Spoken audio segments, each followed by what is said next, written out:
পৃথিবীতে যত সম্পর্কই আছে সবগুলাই হচ্ছে অপবিত্র, সবগুলাই হচ্ছে এর সাথে ওকে মেশানো যায়, ওর সাথে ওকে মেশানো যায়, ঠিক আছে। আর আমার বিবেক এতটাই খারাপ যে এই পবিত্র সম্পর্ক নিয়ে আমি একটা মন্তব্য করছি। কি মন্তব্য করছি?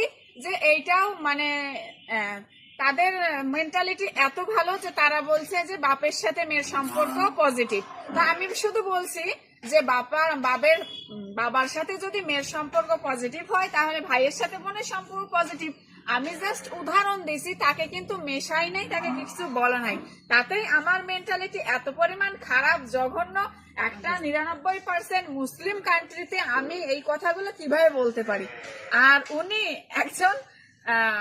একজন বিবেকবান সুস্থ মস্তিষ্কের মানুষ হয়ে 99% একটা মুসলিম কান্ট্রিতে বসে একবার বউকে তার শ্বশুরের সাথে, একবার বউকে তার বোনজামের সাথে, একবার আমার দুলাভাইয়ের সাথে, একবার হচ্ছে ওই বিদেশে, একবার বরিশালে, আর একবার লাস্ট মুন্নাকে জড়াইয়ে সে আমাকে অপবাদ দিল। মানে তার ভিতরে এতটাই বিবেক কাজ করে, এতটাই সেন্স কাজ করে যে সে মুহূর্তে 10টা মিথ্যে কথা বানিয়ে একজন মানুষকে ব্লেম দিতে পারে, ঠিক আছে। আচ্ছা, তোমাকে আমি একটা কথা বলতেছি, তোমার প্রতি আমার ভালোবাসা গভীর, সেটা মানে কি বলবো, বলার মতো না।